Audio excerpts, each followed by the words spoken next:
Que le monde vit une époque, bon, c'est là qui vont vers la religion, mais je crois que surtout ce qu'on entend à notre époque, c'est une religion cruelle.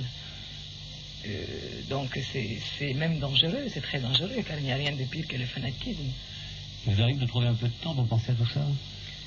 Ah, mais ça ne me quitte jamais, car j'ai toujours mes petites conversations, j'ai toujours mon petit jardin secret qui est en moi, et c'est très bien comme ça d'ailleurs.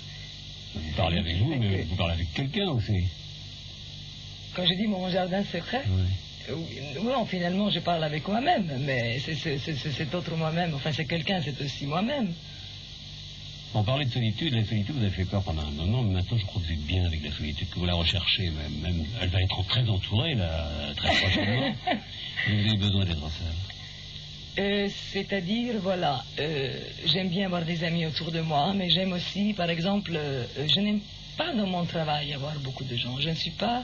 je connais des personnes qui aiment bien être beaucoup entourées. Moi, je ne suis pas comme ça. Moi, je suis bien avec peu de personnes, et surtout quand je vais commencer, sans personne. C'est-à-dire, c'est pour ça que je n'ai pas de coiffeur, je n'ai pas de maquilleuse. Je me maquille moi-même, je me coiffe moi-même, parce qu'il faut que quand je sois dans ma loge, il faut que je sois toute seule, que je me concentre profondément. Et la solitude, pour moi, c'est quelque chose de tout à fait nécessaire avant de monter sur la scène. Que si j'avais quelqu'un qui me coiffait, qui me maquillait et tout ça, je ne pourrais pas. Ça m'angoisserait. Vous avez jamais pensé au théâtre, au cinéma? On y a pensé pour vous? Oh, le cinéma, au début de ma carrière, j'en ai fait quelques très, très, très mauvais films. Et puis, je crois que c'est une forme de mentalité que nous avons ici en Occident.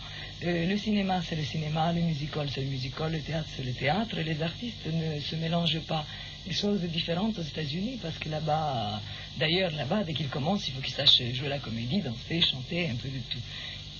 C'est pour ça que je disais, c'est dommage, nous n'avons pas ce genre d'école ici.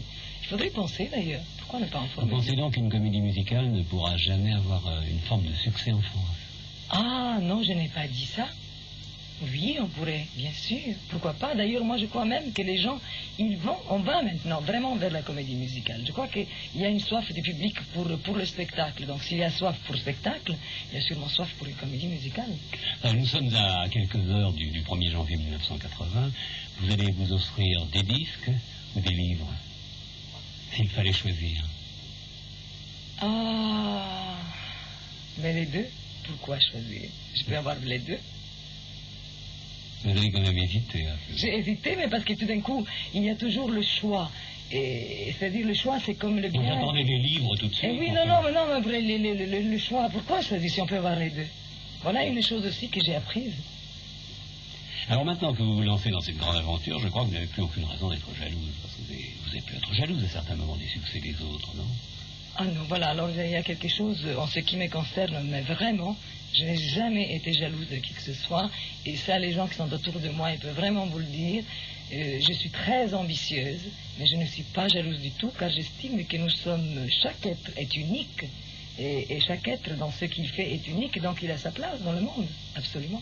Alors, près de moi, Bertrand Vanier et François Gonnet, j'aimerais qu'ils vous posent une question, comme ça, nous sommes à la veille des fêtes, là. Oui. Le cadeau de fin d'année. Le plus important, c'est la mise en scène ou la chanson quand vous êtes sur la scène? Le Palais des Sports. Mais je crois que c'est les deux. J'ai peur que vous soyez toujours récupéré par une mode. J'ai un peu plus de 33 printemps, je vous ai entendu chanter le twist, le Casacho, je ne sais pas toi, trop quoi encore. Est-ce que vous... Oui. Mais alors là, je dois dire que j'ai des dents de caméléon. Et ah oui, ça j'en suis sûr. Oui. Mais c'est merveilleux, parce que finalement, ça veut dire que j'ai vu toutes les époques au présent et pas au passé. Parce que finalement, si je restais la Dalida la première, je ne serais pas là aujourd'hui. Et ça veut dire que je peux progresser, je peux aller plus loin. J'ai l'impression que c'était une bonne question, parce que c'est vrai, je vous le disais tout à l'heure, vous étiez toujours à la recherche d'une mode. Mais bien sûr, il faut toujours, exactement. Non, mais ce n'est pas une question d'être démodé, parce que il y a des choses, il y a des modes qui vous habillent bien, et puis d'autres qui ne vous habillent pas du tout, parce que... Enfin, il y en a certaines qui vous déshabillent, hein. Je regarde beaucoup les murs de Paris. Oui. Merci Dalida, et à tous, je dis bonne année. Mais moi, je voudrais dire aussi autre chose. Il y a beaucoup de personnes avant moi qui ont essayé de chanter le twist, le sirtaki et le disco, mais qui n'ont pas réussi. Merci Dalida. Du tout. C'est pas bien. Hein? Ah, mais bien sûr. Merci Dalida.